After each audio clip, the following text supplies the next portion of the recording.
समाज के हक और अधिकार की लड़ाई में, आरक्षण की लड़ाई में आए हुए हैं, उसके लिए आपको मैं खूब खूब धन्यवाद देता हूं। साथ ही अभी नीलेश भाई ने कहा था कि पूर्व के वक्ताओं ने गन्ने से सारा जूस निकाल दिया है, मैं थोड़ा सा मसाला डाल देता हूं। अब नीलेश भाई ने मसाला भी डाल दिया है, तो मैं थोड़ा सा सोडा डाल के निकल लेता हूं। आप लोगों ने, मेरे से पहले जितने भी वक्ता है, सब लोगों ने आरक्षण के बारे में सारी बातें बता दी। दादा विधायक 84 अनिल भाई ने बताया कि हर घर में बिरसा है, टांटिया है। लेकिन मैं एक बात करना चाहूंगा कि इस सड़क पर जो लोग बैठे हैं वो सभी बिरसा है, सभी टांटिया है, सभी के घर में बिरसा है, टांटिया है। लेकिन आज का युवा जो इस सड़क पे आया उसको छोड़कर ये चाहता है कि हर घर से टांटिया और बिरसा निकलना चाहिए, लेकिन वो मेरे घर से नहीं निकले, पड़ोसी के घर से निकले। क्या ये बात सही कह रहा हूं मैं? ये बात मैं इसलिए कह रहा हूं क्योंकि इस उदयपुर जिले में संभाग, ये पूरा संभाग है और अपने आदिवासियों के संभाग का सबसे बड़ा जिला है। पूरे संभाग के बेरोजगार साथी जो विभिन्न परीक्षाओं की तैयारी करते हैं वो यहाँ उदयपुर में रहते हैं। हम उनकी लड़ाई लड़ रहे हैं, आरक्षण की लड़ाई लड़ रहे हैं, लेकिन वही लोग जो यहाँ उदयपुर में रहते हैं वो कमरों में दुबकते रहते हैं। सड़क पे लड़ाई लड़ने का उन लोगों को फुर्सत नहीं। आप लोग जो यहाँ आए हैं वो धन्यवाद के पात्र हैं।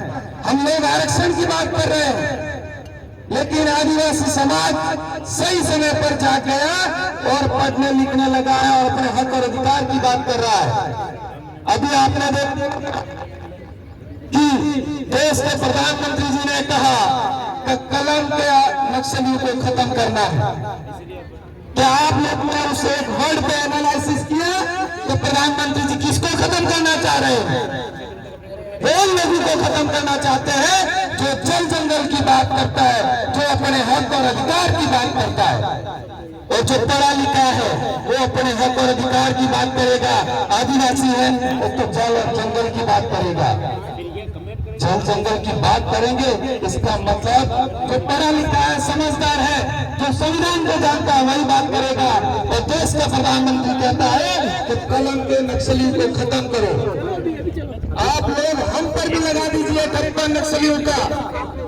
हम सर कटा सकते हैं, सर झुका नहीं सकते, लेकिन जल जंगल जमीन को बिकने नहीं देंगे, उजड़ने नहीं देंगे। मैं एक बार फिर आपसे ये कहना चाहूंगा कि हम लोगों ने ये आरक्षण की लड़ाई किसके लिए लड़ रहे हैं? जो लोग आज हम उम्र जो पीढ़ी है उसके लिए। लेकिन अभी इस रैली में मेरी दो बहनें, अभी एक छोटा बच्चा और एक मेरी बहन लेके साथ में चल रही थी। उन लोगों बच्चों का, छोटे छोटे बच्चों का जुनून और जोश देखकर मुझे ये लग रहा था कि अगर आप और हम लोग सही समय पर जागरूक नहीं हुए होते तो इन आने वाली पीढ़ी को ये सरकारें नरक बनाकर रख देती।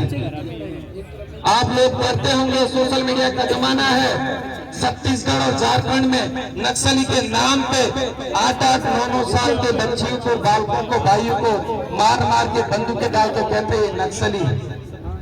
अगर आप और हम लोग अगर इस क्षेत्र में 4 एमएलए और एक सांसद नहीं जिताया होता तो वही के वही हालत आपके और हमारे भी होने वाले थे।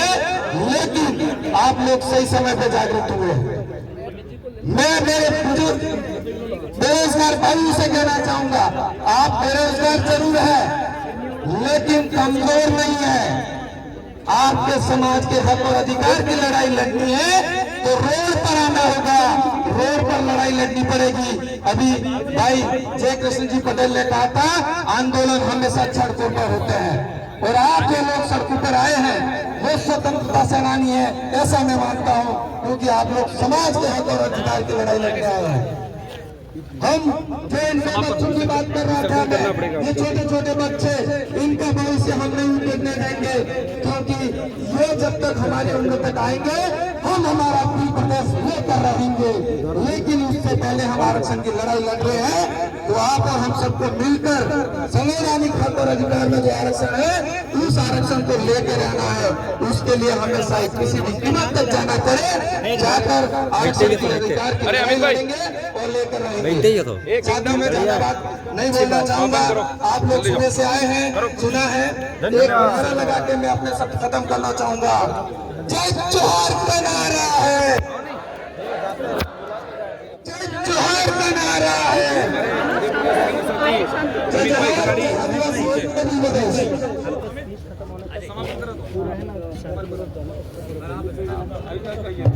हमारा ही रहा है, बोल के समाप्त करो।